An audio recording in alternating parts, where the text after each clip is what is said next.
Let's see if that works. That's the light. It does the light? Up and down is right there. Yeah. Not talking. We'll have to do it manual. Okay. I'll put whatever you want me to. All right. Got it.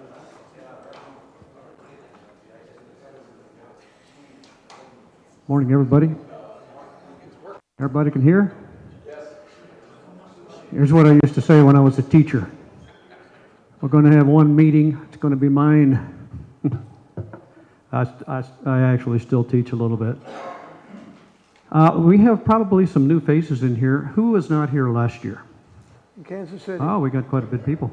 Lots of new members. Okay, good. Nice to see you all. Step back this way. So, oh. Right there? Right there? There you go. It's all over now. All right, obviously you can see up here, my name is Steve Mayer. I work for a company that's actually called SMR Technologies. The brand name of SMR Technologies DeIce boots are called Shield Deicing. Anybody in here heard of a very small, tiny little company called Goodrich? Very small. Very small company called Goodrich. We are actually the original Goodrich people. We started SMR Technologies back in 1988. And to go back even further in the B.F. Goodrich world, first of all, B.F. Goodrich means Benjamin Franklin Goodrich. That company was started in 1870. I have an employee handbook from 1917. And then we started this company in 1988. But who thinks they know when DeIce boots were actually developed? Very close. 1929. Wow. That system on your airplane has been in place since 1929. That was invented by one of the Goodrich employees. His name was Dr. William Gear, and he is the person that came up with that concept of an expandable blow-up boot to break icing off the airplane. You want to tap that go button there? Just the space button. Space bar. Oh, space bar. This is our factory. We are in Fenwick, West Virginia. We are in the middle of nowhere. You can drive back in there, you'll hear banjos playing. A little guy sits on a front porch kind of looking at you, smiling and daring you to play. Fenwick, West Virginia, it was the home to the original B.F. Goodrich people, and they are still in West Virginia as well. We got started because there were 3 facilities that Goodrich had there, and they wanted to consolidate all of these into one location, which is where they are currently. And one of those facilities is where the DeIce boots were made. And that facility was going to get shut down, and it was going to be moved over to where they are, and then the building was going to be sold. But instead of doing that, the general manager of Goodrich DeIce decided that he wanted to buy that building, and he wanted to become the competitor to Goodrich for a couple of reasons. And those 2 reasons we're going to talk about today. The first big reason is that there were some things about the DeIce boot that has had known issues from day one. And he wanted to correct those issues. And that issue is that every system out there, whether it's still their boots or whether it's our boots, boots will collect moisture inside of them. When you fly, and anytime you have the engines on in that airplane, you have a constant vacuum system that holds that boot down against the leading edge. If you didn't do that, that boot would try to partially inflate and it would be lifted off for the same principles that cause the lift in the airplane to fly. It's done by a duplex valve in an Aerostar, a duplex valve. There you go. We're going to talk about that. So when that moisture collects in there, over time it gets trapped in there, and the air channels that are inside that boot are stitched in there. And those stitches will get wet or damp, and over time they'll degrade, and then they'll break. Some of you may have seen a big goose egg on the side of the boot where a stitching has broken, and when that happens, you have to replace that boot. We wanted to correct that issue, and Goodrich kindly said no. We don't want to do that. That's an extra step. That costs money. By the way, we're a union shop, and we do what we feel like. So we don't want the boots to last forever either. But the general manager is the guy that got all the nasty phone calls. Why don't your boots do this? Why aren't they this and this and that? And he's like, look, I know how to fix this. And they said, we're not going to do that. So this was his chance to correct that when he bought this factory. And that's one of the first things we did. The other thing that we did that was pretty needed at the time was production schedule was almost nil at Goodrich. Goodrich does not do anything. They don't make anything. We were talking about parts availability earlier. They don't make anything until they get enough orders and back orders to put up a production line and make whatever that might be. It's probably not Aerostar boots this month. And it could be King Air boots next month, and it's Caravan boots after that, and then it's Pilatus boots after that, but there's no Aerostar boots being made. So what we did as a company is we made inventory that backs up our distributors that are out there, because we know that you guys can't sit around and wait for 30 to 45, maybe 60 days to get boots to keep you going. So that's the two things that we did most predominantly, that was to compete with those guys. So, space bar, please. We have a full engineering staff there, and these two fellows right here that are on the screen, former Goodrich employees. We have almost 24 hours if need be. There's a lot of anomalies that are out there right now that you'll run up against, and we run up against as well. But we have people available to work those out. If you want to advance that again, Ken. Oh, sorry. All right, we talked about that. Let's go one more slide.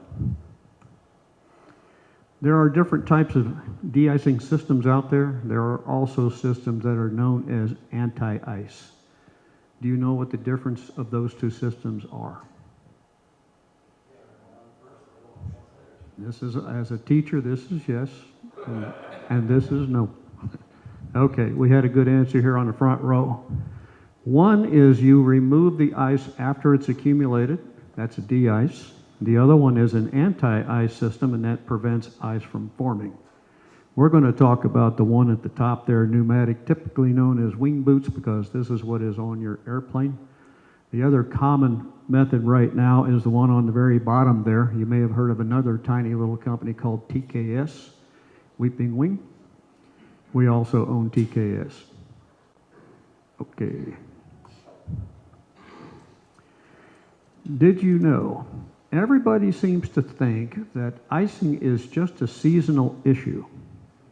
We don't worry about icing until we start to get into September, October, November, and the common icing months. But what people don't know, that every day of the week, every day of the year, every place on this planet, if you are above 20,000 feet, you can get into icing. That's the sweet spot. So some of you fly at those altitudes. Air temperature, as you know, decreases 3 degrees per 1,000 feet. And as you get up there into some of these altitudes that you fly at, you're in the real sweet spot for finding ice. And as you can see, it's between 4,000 and 24,000 feet. Any day of the week. We're in Tucson, Arizona. I've been out here when it's been close to 120 degrees, and I have talked to people who have picked up ice on the way in here. So it's not seasonal. It happens all year round. Now, we were talking about, in your presentation, we're talking about the flight envelope. If you lose an engine, it's this and it's that. Add a load of ice to that airplane. All those numbers you talked about change drastically. You have the weight of the ice. You also have this disruption of airflow, which gives you a lot less control. It increases your stall speed. It's a whole big problem when you have ice. Back before 1994, the FAA said, or it was commonly said, let a quarter of an inch of ice, perhaps an half an inch of ice build up on the boots before I exercise the boots. That went away in 1994. The federales put out a bulletin, I think it was in February 1994, said that that's not the rule anymore. The materials of making the boots have gotten so much better these days that you can turn these boots on anytime you want to. They can cycle. You don't have to have a build-up layer of ice before you turn those on. So we're gone past that. Let's go to the next slide there, Ken. When you say these days, Yes. starting in what year? We have a lot of planes here. Starting 1994. Okay, so Prior to 1994, they said rule of thumb. And I don't even know how they calculated that because every airplane is different. Every wing shape is different. The flight envelopes, they're all different. But somebody said, let a half an inch, maybe a quarter inch of ice build up before you start to exercise the boots.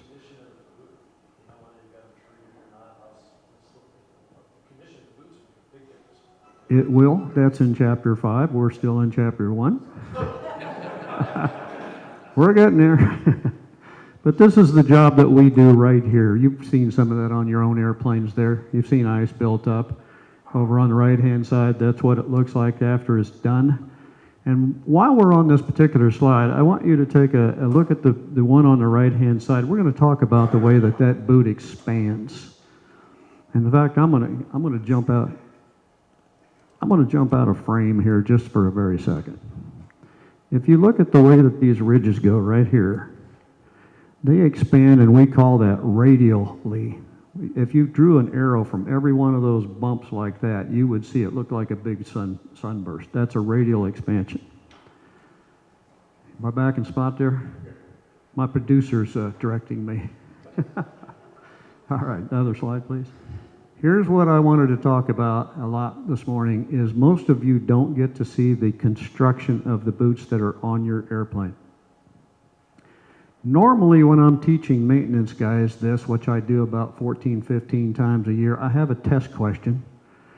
And I'm going to go ahead and have a test question with you folks too, just because. The top layer that you see right there, that's the layer you see when you walk out to your airplane and you're doing your walk around and you're feeling for anomalies on your boot. That's made out of neoprene. And that neoprene is 10/1000ths of an inch thick. That's the test question. Keep that figure in mind, 10/1000ths of an inch thick. The next layer below that, where it says elastomeric ply, that's actually natural gum rubber. It is not yellow, it's actually black, just like the neoprene is. And then the heart of the matter here, where you see inflation tubes, this is where we changed the construction of the boot back in 1975. If you were to pull that out of that boot, it would just look like an air mattress that you would see at the beach. You have 2 layers of nylon sewn together. The top layer expands, the bottom layer does not. But that's the part that expands, and that's what you see when the boot blows up. All of those air channels right there are where we stitch those together. And then all the way around the perimeter of that, we call that the carcass, all the way around that entire perimeter, we waterproof that edge that we seal that with, and we also now waterproof those stitches. We try to protect those stitches, and by doing so, we get an extra 67 to 70% extra boot life out of that boot because we protect that stitch. This is what Goodrich did not want to do. Then the bottom layer there, that's also neoprene as well, and that's the part that bonds to the wing surface. So when you see this out there, and some of you, I didn't pass it around, but back here on my table, I have a small little demo boot back there that does expand. But if you expand that, you can look down there and you can see the stitches, which are actually 2 layers down. That's a 5-layer bunch of rubber. We call that a Swiss watch made out of rubber. But this is the part that we tried to take care of, and they didn't want to do that. We have done that. The other guy does not do that, and so we make a better boot, and it's a more functional boot for you folks. Now, if you see down here on the left-hand corner, you see 23S series, and you also see 25S series as well. Goodrich is currently in the 29S series boot, but that's just different applications on different airplanes. So what's the difference? The 23S series is an older boot that was made with actual rubber tubes inside the boot, just like bicycle tires. And because they were made with rubber boots or rubber tubes inside, that boot is a little bit wider than the new boots that we have now that are the sewn-in construction. You're going to find these older style boots on Aerostars. You're going to find them on early Cheyennes, early King Airs, Aztecs, Apaches. Some of the early Twin Cessnas all had these boots on them. And they're still out there today. But what we have done differently is we make that 23S series style, which is wider than theirs, but we make that with the sewn-in air channels, so you have modern construction. But it's not uncommon to run into those things, and then people call me and they say, well, trying to put your boot on, but it doesn't look right, doesn't fit right. And there will be about an inch different in the paint line because of that. So we have made the older style to fit these older airplanes, but they've got the new style construction on them. Next slide, please. Yep. All right, here's the internal components that unless you're a mechanic or a maintenance guy, you probably have not seen this. I didn't have this slide in my presentation last year, but I wanted you to understand what's going on inside the wings and the fuselage and take a look at the plumbing. And these are things that you need to be aware of and things that you can give some attention to. So when you look on the very first left-hand corner there, that blue canister up there, that's a water filter. Anytime you compress air, you also create water because the moisture's inside the air. And that's designed to filter out as much water as you can. And then the one that's in the center, the little black donut looking thing, that one, that's an air filter that keeps dirt and dust from getting into the system. And we go around the corner to the far right. That's a vacuum regulator. That's a pressure regulator that can be adjusted. Typically, these boots will be about 18 psi. There are some boots that are as high as 22 psi. And then if you come down the street here and a little to the left, that big rascal right there is what we call the ejector flow control valve. That is not on the test, but this is what makes your system work. That's an electronic valve that switches from vacuum to pressure. It's driven by a timer, which you can see a timer switch there in the middle. And when you flip that switch on, that will cause that to cycle and just continue to cycle on a rate. It's about 6 to 8 seconds every time it blows up and goes down and goes up and goes down. That cycles all of those boots through on a schedule that allows you to fly without having to manually mess with this thing. Now, all the boots don't expand in one shot. They tend to go around the airplane. You might have the left wing and the right horizontal, and then you might have a vertical and the right wing. So they don't all go at once because that would probably suck the life out of your vacuum. And when you're having old steam gauges, I'm sure you guys are glass panel these days, but back in the steam gauge days, you wouldn't have enough to run your gyros if you had done it that way. So that particular ejector flow control valve is a very expensive piece of equipment. That's about a $10,000 valve. So what I try to tell our mechanics when I'm training with these guys, and I'll tell you as owners, you need to make this a habit to exercise these boots on a regular basis. Most people don't think about this because in general, you probably use the boots maybe 2, maybe 3 times a year. And then if you think that this is a seasonal situation, you don't think about it at all. But because all that moisture goes through that plumbing and through that valve and all the water filter, that can cause things to get gummed up and it can cause things to get sticky and it could possibly keep that valve from working correctly. And you don't want to learn that at the wrong point in time where you're just about to get into the clouds and figure out that the boots don't work. There could be enough moisture inside there that it freezes. So I would say to you to go out and exercise the boots at least once a month. Do it on the ground. Look out the window and look to see if the boots are expanding properly. And then do it again up at altitude. And look out the window again and make sure it's expanding properly. You may see a difference in expansion height. Yeah, but the water filter, Yes. that's a water drain at the bottom of it. Shouldn't that be on a pre-flight checklist to drain that thing? You can't get to that. It's inside the airplane. What's the answer? Well, in general, it probably will take enough of the moisture out of it to be effective, but we're talking over time as it begins to build. But it would be a good idea to have something like that. If anybody's got an air pressure container at home to fill your tires with, there's always a valve on that tank to drain water out of.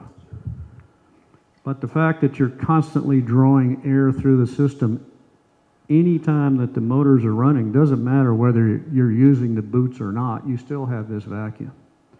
So that air pressure comes out of the vacuum pump if you still have one of those. No, we have pressure pumps. Okay, and so and it does the same thing for the pressure pump, it changes it, the vacuum. Right. And if you're flying a turbine, it comes off of bleed air, that's off the compressor side. But the air source is what's going to run this particular system. So I do advocate very, very strongly, exercise that boot at least once a month. Keep the valve working. Sometimes these valves can be taken out, they can be cleaned out, they can be made to work better. If they don't, and if you have to replace one of them, it's very expensive. Joel would know about that. Wake up, Joel. By the way, Joel, for your knowledge, Joel is one of my installation centers. We have a lot of installation centers around the countryside that we have trained to put our boots on. Joel is a factory-trained boot installation center for my product. So if you have any questions that you need, you can always get in touch with him. I've got cards of my own back there on the table, and you can get in touch with me as well. So any questions about the system in general? So far, so good. This is yes. Okay.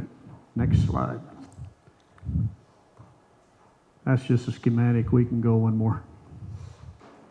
All right.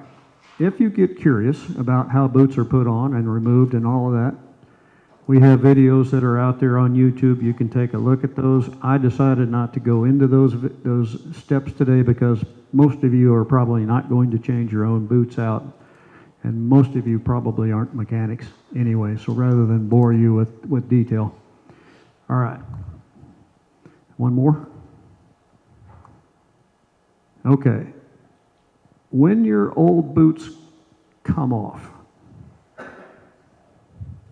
the new ones you're going to buy from me, right? Got a commitment over here already.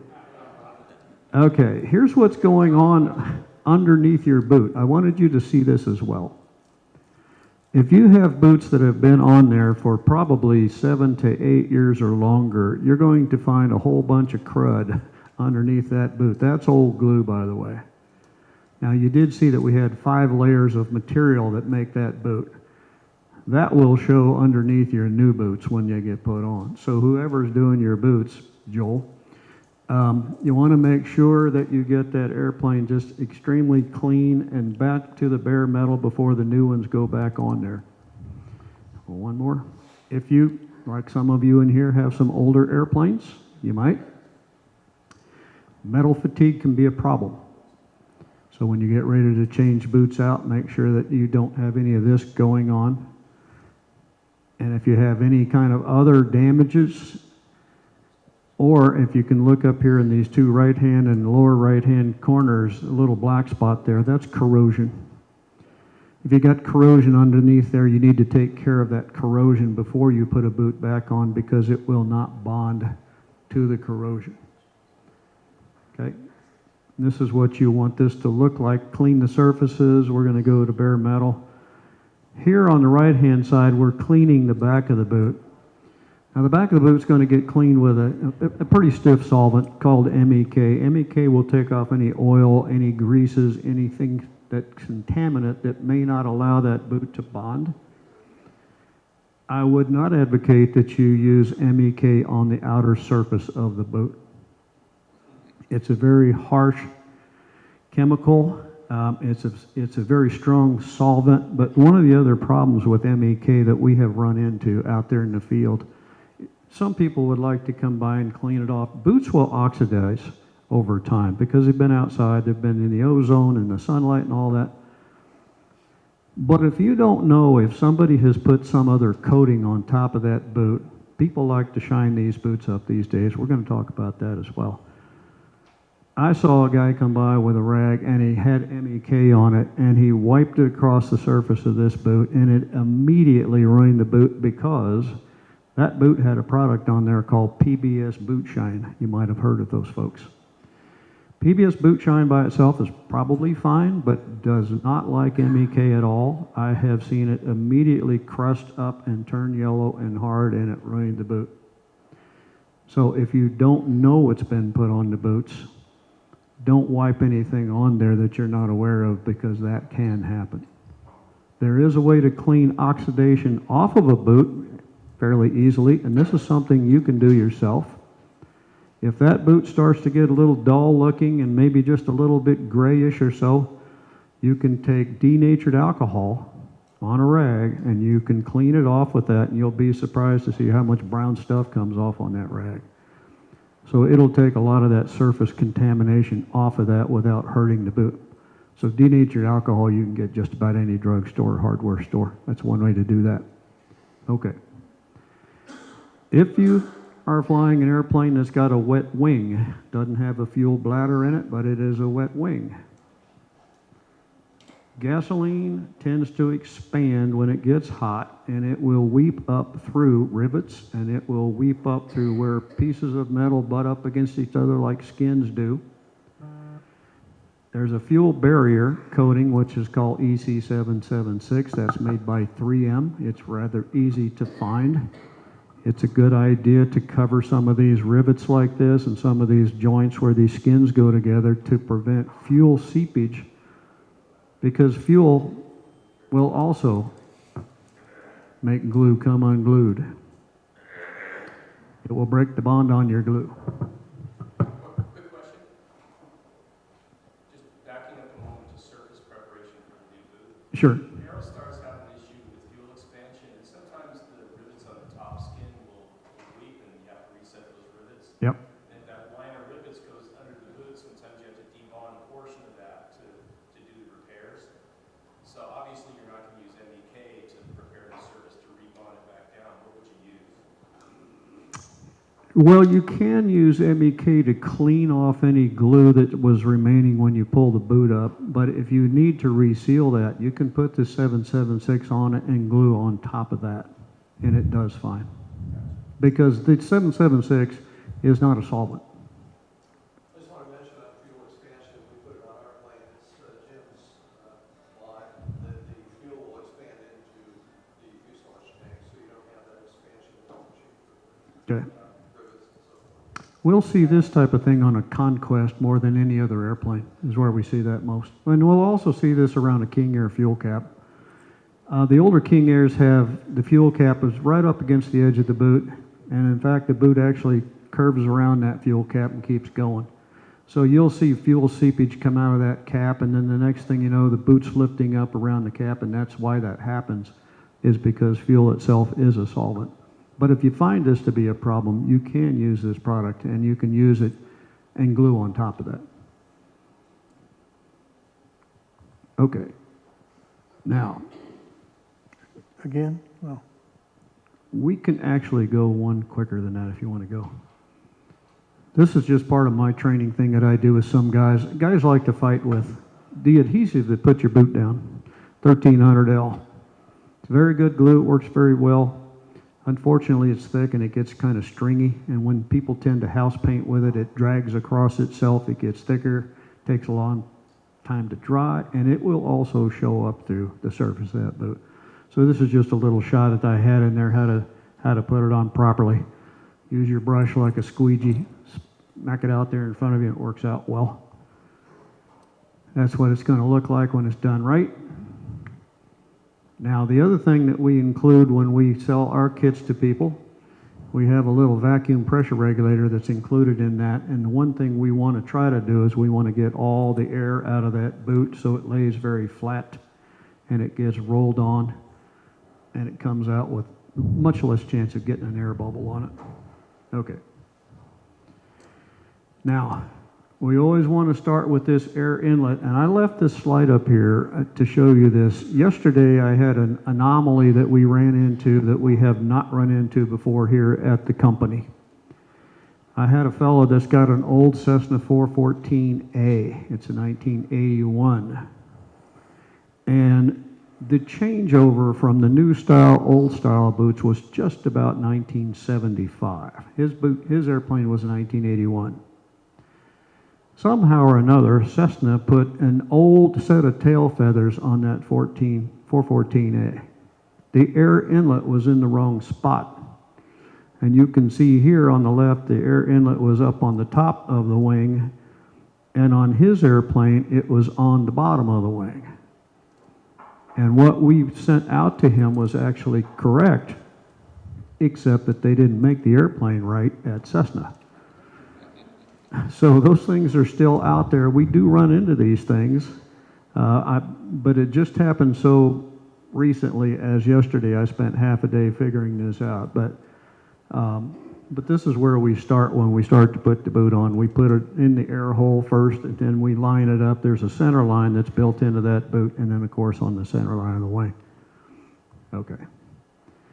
Now here's where we get into some issues that I wanted to cover as well. When we get finished with this installation, one of the most important things that we do is that we have to seal that about a ½ inch edge all the way between the boot and the paint where it starts. I'm out of frame, sorry.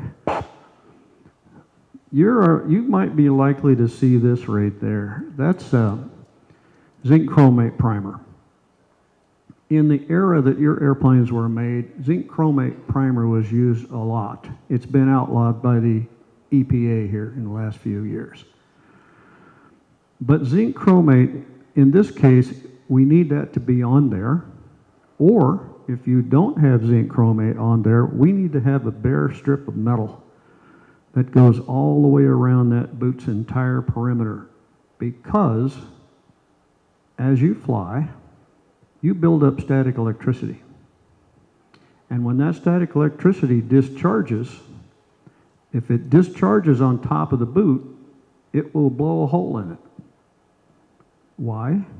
Because the test question, it's 10/1000ths of an inch thick. And that charge is enough to blow a hole in the rubber in your boot, and you'll see a pinhole. Okay? So what we do here is we have to put conductive DeIce cement around the perimeter of that boot that connects the boot to the wing, and it's the discharge path for that static electricity to go. If you get pinholes in your boot, you're going to invite more moisture inside that boot. If you get enough pinholes in that boot, you may not have enough vacuum pressure to hold the boot down. And sometimes you can get ram air pressure from flying that will cause that boot to partially inflate as well, which could cause an ice bridge. So we'll talk about that just a little bit more. So here's what we're talking about right here. We have this masked off right here, and you can see there's a little bit of a black edge sticking out from where the boot is. And then that's going to get that bare strip in the middle there, or if you've got zinc chromate, that's fine too. The zinc chromate is conductive. Today's polyester primers are not conductive, and that's why you need to have a bare strip in there. And then this special paint is painted on that connects these two surfaces together. That's the most important part of the installation on a DeIce boot setup. When you do your walk around and you're looking at your leading edges and things that might look out of place, you want to be sure and take a look and see that that black paint is not coming off, because it will wear away. If it is wearing away, you can refresh that. You can take good soap and water, and you can take a very light scrubby and get any loose flakes off of there, and then you can paint right back over the top of that. But you want to keep that connection so that you've got a leak path for your static electricity to go. Okay. This is what you're going to see if you're getting static electricity pops. It's very, very distinctive. It's got a little bit of a curve to it, like a little smiley face. If you're seeing this on your boots, you're seeing static electricity pop, and you may want to talk with your maintenance guys to make sure that that conductive DeIce cement is good and working and maybe needs to be refreshed. That will cause a boot to deteriorate, and you'll probably, if you don't address that, you can lose a boot in as short of 2 to 3 years. So, there's a guy that didn't have any. It's a bad shot, but you can see there's about 1,000 holes in that boot. That boot right there it's no good. That'll inflate itself when it's flying. Okay. Now, let me go one more. When you do your examination and you're doing your walk around, what you are looking for is things like the pinholes. We're going to cover that a little bit more here. Also, if you're getting any type of debonding, perhaps you might see layers that are coming apart. You'll typically see that on Goodrich boots, but not me. You want to see if you have any chemical contaminants that might cause that glue to get loose and bond. And the use of unauthorized additives, adhesive, waxes, or polishes is not recommended. Okay, here What about patches? we're going. Okay. We're coming. But here's what the problem with pinholes cause. Caused by FOD, static discharge, gets moisture inside the boot. We talked about full inflation on the ground, partial inflation at altitude, ambient pressure differential, so on and so forth. All the way down there until we're going to get to your question, Ken. If you see a pinhole that is greater than 1/16 of an inch in diameter, that needs to be fixed with a patch. Pinholes themselves can be repaired. There are some pinhole repair kits that are out there, and what they basically do is they plug that little hole. Keep in mind, however, if you use a pinhole repair kit, it looks like RTV, kind of a little goopy little thing. It's not permanent. It's a temporary fix, but it's a better fix than doing nothing at all. We do have limitations on how many pinholes you can have on the boot. Think of a 12-inch square, like a picture frame. If you have more than 20 pinholes inside that 12-inch square frame, you need a new boot. It will not have enough to hold, the vacuum will not be strong enough to hold it down when you fly. It's going to have to be replaced. We do make patch kits. Patch kits come with a oval shape for a reason, because there is an orientation to a patch. And we looked at that earlier slide where the boot was inflated and you saw the ridges in the boot. Patches are made out of the same material that the boot is made out of. The pinhole repair kit stuff is not. It does not expand and contract at the same rate that the boot does. And that's why a patch kit is temporary, or the pinhole repair kit's temporary. But the patches are made the same way. And we put them on oval so that they radiate out this way. If you try to get innovative and do 2 holes this way, that's what people in Canada like to do. The patch goes that way and the boot goes this way, and it will come off. So you can cut that patch down if you need to, but just keep the same orientation. Okay? We have limitations on patches as well. This is what you can have in that same 12-inch square. You can have 3 small patches, 2 medium and 1 small, and 1 large patch 5x10. Now, even though that's legal, I would not recommend it. Neither would I. I have seen people do entire leading edge with 5x10 patches. Yeah. Me too. It's quite economical. It is not recommended. Okay. Here's what happens. We've got a guy that's done a diagonal patch. That was on a Cessna Citation. It'll come off. And this over here is very difficult to see, but there is a little pinhole repair goop plug that's basically lifting itself off as well. So it's not a bad idea. It's a good idea to fix the pinholes. Just keep in mind that it's not a permanent fix. I'm kind of new to all this, but are people patching on their own, or is that a mechanic requirement, or like, I would. how do you patch it incorrectly unless you're doing it, you know what you're doing? It would be something you could do on your own, but I would let a maintenance guy do it because there's things about patches that need to be adhered to. In other words, the patch has to extend a ½ inch beyond where the damage is. So the average owner would not know that. Also, if the cut or the tear gets down through the layers of rubber and neoprene and into the fabric part that expands, you can't put a patch on it, because you won't be able to repair that. It's better left up to people in maintenance that already know this type of thing. But yes, They don't have any filling material for a tiny hole, but this pretty much made out of the same material. You fill the hole with the same material and it stops, fills it, basically.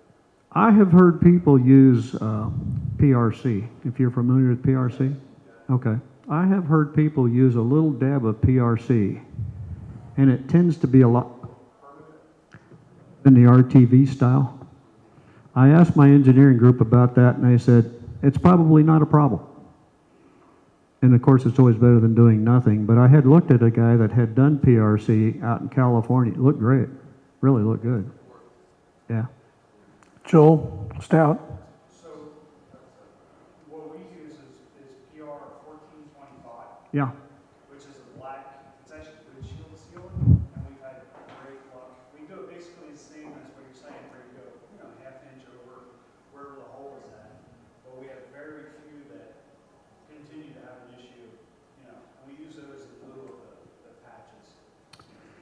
Well, there's formal repair instructions on patches, but there is not any formal repair information on pinholes. If you go to our instruction manual, we say patch it. If you go to Goodrich's instruction manual, they also say patch it.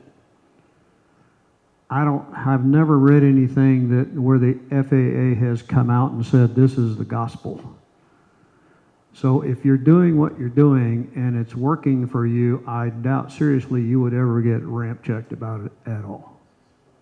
But knowing what we know as the manufacturer, this is why we recommend what we do. This is when you don't put a boot on right at all, and you massage it, and you tell everybody, look how nice my airplane looks. I got this sent to me by an owner and says, does this look right? And I said, are you kidding? Whoever did this owes you a brand spanking new boot. All right, let's go one more. If you have any questions about why you want to replace this rather than fix it, there's 10 reasons made directly from the manufacturer to the end user to say this is why you should replace and not repair. Some of this just cannot be repaired. I know people would like their boots to go as long as they can. They're not cheap, but they are a good investment. They add safety to the airplane, they add utility to the airplane, and they also add value to the airplane. So what we're going to talk about next, and this is what you've all been waiting for, how do I properly care and maintain these boots so that they look pretty and they look shiny and they keep going? I have seen, let's go here first. Good, thanks, Ken. Okay. How do I clean them? Clean the boots with a mild car wash soap, soap and water, get the bugs off, get the dirt off. Do not use Dawn dishwashing liquid. Do not use Simple Green. Do not use Joy dishwashing liquid either. All of those are grease cutters. They will dry out the rubber in the boot.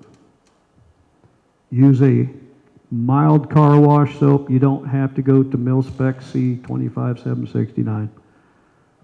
But a mild soap and water, and wash the dirt and bugs off and keep them off. Bugs are acidic, by the way, and they will eat into the rubber, just like they do on your car paint. Now, we can stay back on this last slide. Now you can leave that up. That's good. Once the boot is clean with soap and water, you need to know if there have been any other coatings put on there. And you need to probably know who that manufacturer is that belongs to that coating, because most of those guys will have their own cleaner that will remove their product. Once you get that done, then you need to swap over to the bright side and use the correct products going forward here. Now, we make a complete complement of boot care products, and I have some information back here. The only other people that also have the right stuff out there is a little company called Goodrich. We both make a cleaner. We both make a conditioner, which the other people do not make. I don't care what they tell you, they don't make one.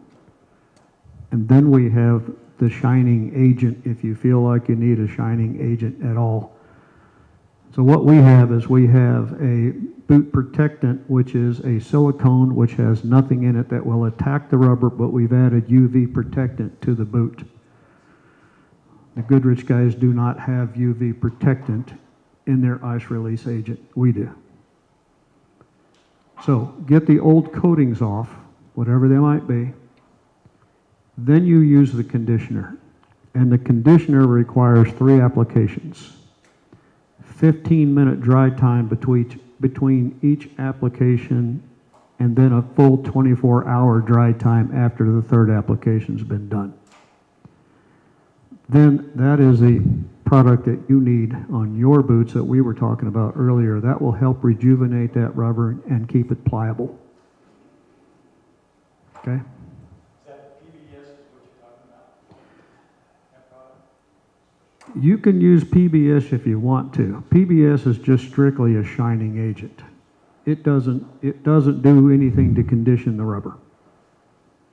Now, I have heard PBS users say that it looks great when I put it on, and about 3 weeks later it starts to look hazy.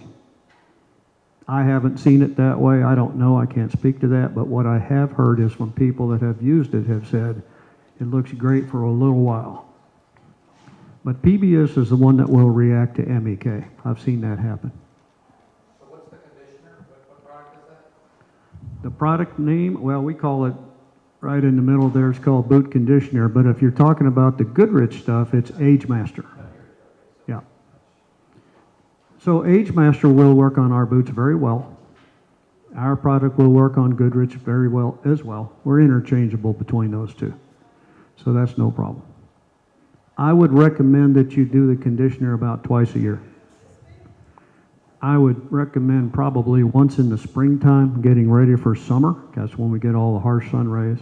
And then I would say again, probably maybe just a little bit late in the fall, getting ready for winter. As far as the ice release agent, that's going to depend upon where you fly. Are you flying up in the Northeast? Are you getting a lot of ice and snow where you are? You might want to put the ice release agent on there about every 50 hours or so. You can put it on there whenever you feel like. It's not an issue. But if you're going to use a lot of it, at some point you want to clean that all back off and start fresh. You don't want to get a great big buildup of anything that goes on there. So my question is, you reminded me of, we have some plugs that just don't come off, so it must be ate into the rubber. Is that what we're looking at? Because I mean, no matter what amount of soap and rubber or a very gentle little scrubby, we see that. Have you tried MEK?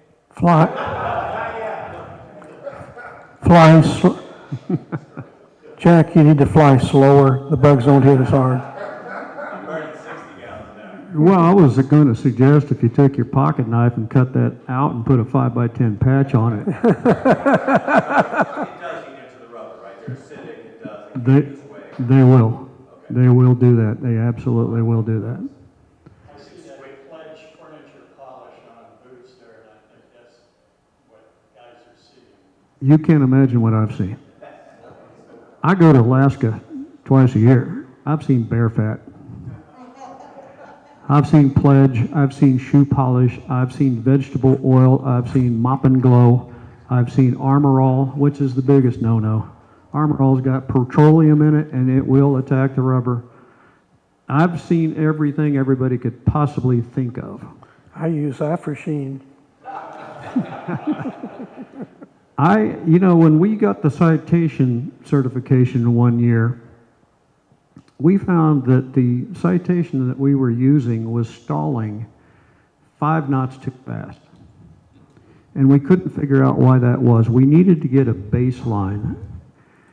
And we finally figured out that it had so much coating built up on the wings from somebody who kept slathering things on there. We took it back to the airport. We cleaned all the old coatings off the airplane and went and flew it, and it flew perfectly.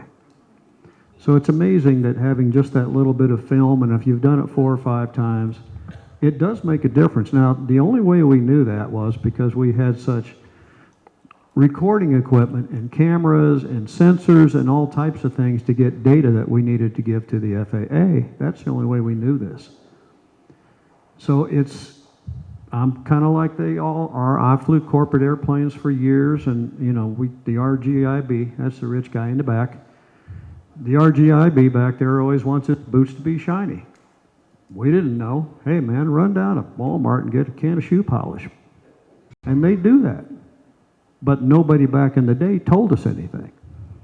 Now I go back before we had light bulbs, and by the way, I started in 1976. I had to look at my calculator. I've been in this for 48 years now. Jeez. So 48 years ago, we didn't know a lot. And so now that we've gotten better materials and better rubber and all the other types of things that we have to treat these things differently than we did years ago. But people try to do what they think is right, and many people have not been trained, and worst of all, they ask their buddy, what did you do? I did that. Oh, I'll do that too, because I got one of those airplanes. So we recommend to the folks out here that use the boots and are flying with them, buy the products from the people who make the boot, because we know what they are made out of. There are a lot of people want to be in the cosmetics business, as we say. They don't have a dog in the hunt. They just want to sell you a $50 bottle of something to make it look nice. You're welcome to do what you want to do, and because I like to sell new boots, carry on. Question for the group. How many airplanes out here sit outside all year round? One? Anybody else? I've got one in my shop that does, and we just took the boots off of it when we repainted it. Not going to put them back on because they were so destroyed. Brian Reese. Practice airplane abuse? Pardon me? How many people out there practice airplane abuse? Yeah. Question? Oh, you like to abuse airplanes? Oh, you're that guy. Ooh. Walter, I think you were next. Yeah. On the, a little confused with the alcohol and the soap and water. Use the alcohol first, then the soap and water? No, you drink the alcohol.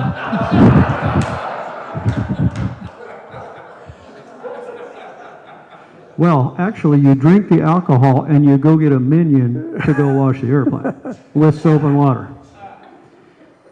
You can wash the bugs and dirt and all that off, then see what you got left. If you see oxidation on there, you can take denatured alcohol on a rag and you can wipe that off, and it cleans it up pretty well. Well, if you buy denatured alcohol, it's probably about 10%, maybe 20%. It's not going to damage it at all. You don't use 99%. You could. It isn't going to hurt it. Yeah, where you want to stay away from is you want to stay away from some very harsh solvents. Roger, you had something. Yeah. No, just, when we bought the airplane, it came with 2 bottles. We still got it, actually, in silver, is a cleaner and a sealer. And it says right on there, boot cleaner, so Yeah. I was gonna trust that, but honest to God, I hate boots. Period. I threatened to run the exhaust through the leading edge of the wing to get rid of the boots. Well, when I was young and dumb, and now I'm older and dumb, used to fly an old Aeronica Champ with the sliding windows in it. And we would fly over the Missouri River and see if we could drop something in the river to see how big a splash it could make. Just a thought. If it's in the airplane, you don't trust it. Simple, sir. For washing airplanes, I like a rinseless wash made by American Detail Garage. I Okay. assume that's gentle enough that it won't hurt the boots when you're just generally washing the airplane. I think it's pretty mild. Okay. I just wonder if you have it. No, you just want to stay away from things like really harsh grease cutting, dishwashing type liquids, or except, you'll see a lot of cleaner degreasers in automotive shops. Too harsh. You don't want to do that. But you do want to take care to keep, as we're talking about over here, you want to keep the bugs off that when you get home or you get back, take a minute, look around and see if there's something you want to do before you go home. Yes, sir. So without pouring through the log books to see when the boots were replaced, how do we know if we have your product versus this Well, one way to know that you have my product is we laser etch our logo and our part number and our serial number on the boot, and it'll be directly across the air inlet nipple. Now, in the early days, Goodrich would silk screen their part numbers on their boot, which immediately came off right after somebody put MEK on it. So the only way to know about a Goodrich boot is really you almost have to know what the part number of it is or if it was in the logbook somewhere. But all of these things here are interchangeable with their boots as well. So if you've got boots and you don't quite know, our stuff is going to be just fine on the airplane. The only real difference in the Goodrich world is, and it won't affect you people anyway, but Goodrich made a product a few years ago called S-Stain.